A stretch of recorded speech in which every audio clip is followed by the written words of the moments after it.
An ISO 9001-2008 certified mobile repairing training center, Telecom Inox. Sanjeev পণ্ডিতের advance ল্যাবে 100% practical ক্লাসে আপনি পাবেন অস্ট্রেলিয়ার কিউ মোবাইল রিপেয়ারিং এর ধাঁচে নিজেকে গড়বার এক সুবর্ণ সুযোগ। টেলিকম আইনক্সে মোবাইল রিপেয়ারিং শিখে রোজগার করুন প্রতি মাসে 20 থেকে 25,000 টাকা। Telecom INOX 9831463802। মাত্র একটা ফোন, জীবনের স্বপ্ন পূরণ। নমস্কার, টেলিকম আইনক্সের পক্ষ থেকে আমি সঞ্জয় শর্মা এবং আমার সাথে রয়েছে সৌরভ ব্যানার্জি। তো আজকে আমরা একটা ভিডিও দেখাতে চলেছি, সেটা হচ্ছে ডিপিএসের যে সমস্ত কেবিল আমরা পেয়েছি, বুট কেবিল। তো এগুলোতে বিভিন্ন ধরনের প্রবলেম আসছে। যেমন আমরা যখন পাওয়ার ইনপুট করছি কিন্তু এখানে কোনো পাওয়ার লাইট জ্বলছে না, বা পাওয়ার লাইট জ্বলছে এপাশ থেকে কোনো ভোল্টেজ আউটপুট হচ্ছে না। তো আজকে আমাদের কাছে এই কেবিলটা রয়েছে সানশাইন কোম্পানির। তো এটার প্রবলেম হচ্ছে এটাতে পাওয়ার ইনপুট করলে এখানে আমাদের কোনো লাইট গ্লো করছে না। তো হতে পারে আমাদের এই কেবিলটাও খারাপ থাকতে পারে। তো আজকে আমি টোটাল জিনিসটা দেখবো যে এটা খুলে যে এর ভেতরে কি আছে এবং এটাকে কিভাবে রিপেয়ার করা যায়। সৌরভ ধরো। তো আগে ফল্টটা দেখে নিই। এখানে আমার ডিপিএসটা অন করাই আছে। আমি এখানে নেগেটিভ এবং পজিটিভটা কানেক্ট করে দিচ্ছি, আর এটা অন করাই আছে।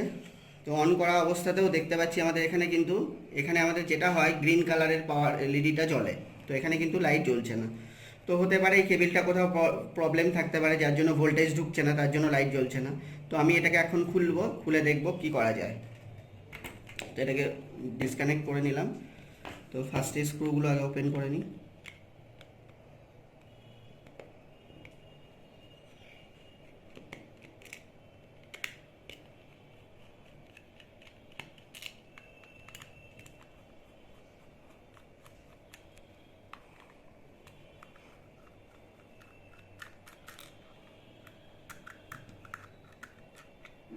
এই কেবিলগুলো দুটো কোম্পানির বেশি পাওয়া যায়, সানশাইন এবং মেকানিক। তো সানশাইনের থেকেও মেকানিকটা একটু বেশি ভালো। স্ক্রুগুলোকে সরিয়ে দিই। বোর্ডটা খোলা হয়ে গেছে। এবার আমরা দেখব এইখানে যে শোল্ডারিংটা রয়েছে, মানে প্লাস এবং মাইনাসের, এইখানে দেখব ভোল্টেজটা আসছে কিনা। তাহলে বুঝে যাবো আমাদের এই কেবিলটা ভালো আছে কিনা। আর আমার এখানে ভোল্টেজ সেট করা আছে 4.2 ভোল্ট। এবার আমি মাল্টিমিটার ইউজ করব 20 ভোল্টে দিয়ে। দেখতে পাচ্ছি 4.2 ভোল্টেজ কিন্তু ইনপুট হচ্ছে। তার মানে আমার এই কেবিলটা ঠিক আছে, যার জন্য এখানে ভোল্টেজ ঢুকছে। কিন্তু এবার আউটপুটে ভোল্টেজটা চেক করব, দেখব কি হচ্ছে। দেখুন, ইনপুটে কিন্তু ভোল্টেজ আছে,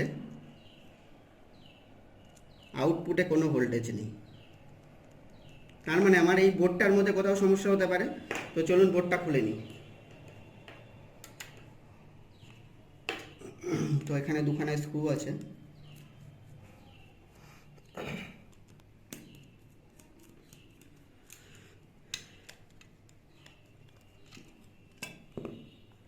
স্ক্রু দুটো খোলা হয়ে গেছে।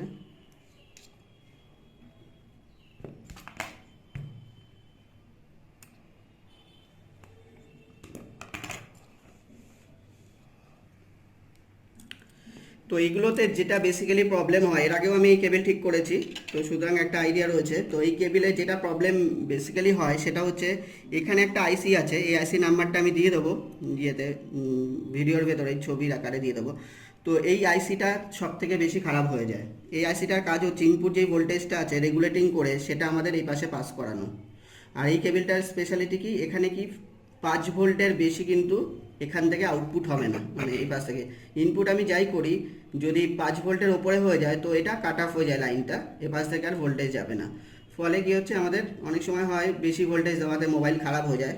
তার জন্যই এই রেগুলেটিং সিস্টেমটা দেওয়া থাকে। তো এই আইসিটা খারাপ হয়ে গেলে তখন কিন্তু আমাদের এই প্রবলেমগুলো হয় যে ভোল্টেজ ইনপুট হবে কিন্তু ভোল্টেজ কোনো আউটপুট হবে না। যদি এরকম কোনো সমস্যা হয় তাহলে এই আইসিটার এখানে নচ পয়েন্ট দেওয়া আছে 1 2 3 4 পিন, 4 4 8 পিনের আইসি। তো এখানে আমাদের যেটা করতে হবে, 2 নম্বর পিনের সাথে এখানে 7 নম্বর পিনকে ডাইরেক্ট জাম্পার মেরে দিতে হবে। 2 এর সাথে 7, তারপরে আমরা দেখব ভোল্টেজ ইনপুট হচ্ছে কিনা। আগে করে নিই জাম্পারটা। জাম্পার করার জন্য আমার তার লাগবে।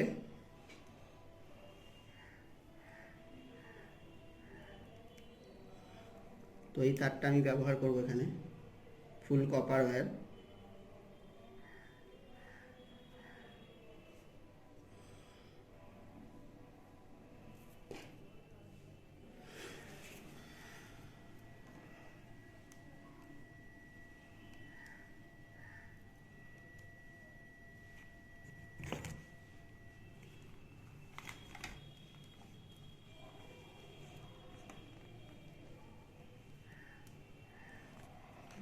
ধরিয়ে নিই,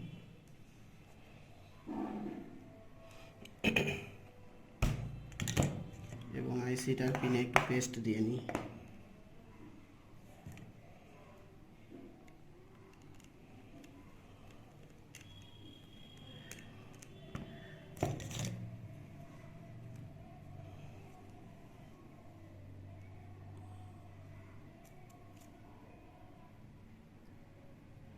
হয়ে গেছে কানেক্ট। এ পাশের কানেক্ট করব হচ্ছে আমরা 2 নম্বর পিনের সাথে।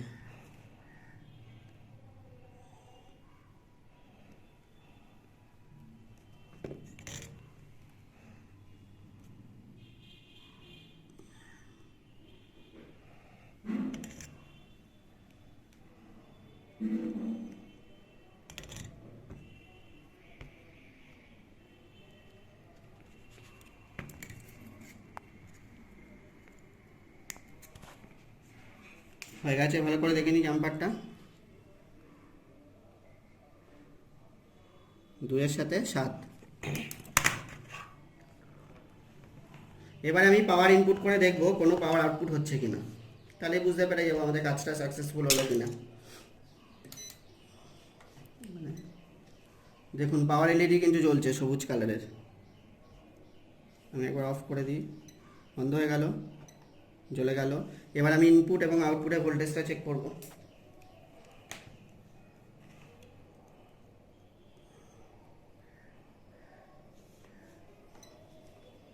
4.2 সেট করে দিই। দেখতে পাচ্ছি আমি ইনপুটে ভোল্টেজ আছে এবং আউটপুটেও দেখে নিই একবার, আউটপুটেও ভোল্টেজ আছে। তাহলে আমরা ইজিলি বুঝতে পারছি যে আমাদের প্রবলেম যেটা ছিল সেটা কিন্তু সলভ হয়ে গেছে।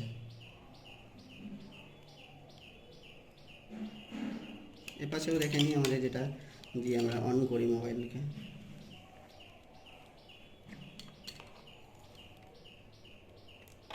ঠিক আছে, সব জায়গায় কিন্তু ভোল্টেজ চলে এসেছে। তার মানে বুঝতে পারছি আমাদের কেবেলটা কিন্তু রিপেয়ার হয়ে গেছে। তাহলে এরকম ধরনের যদি কোনো প্রবলেম আসে তাহলে কিন্তু আমরা ইজিলি সলভ করে ফেলতে পারবো। নমস্কার।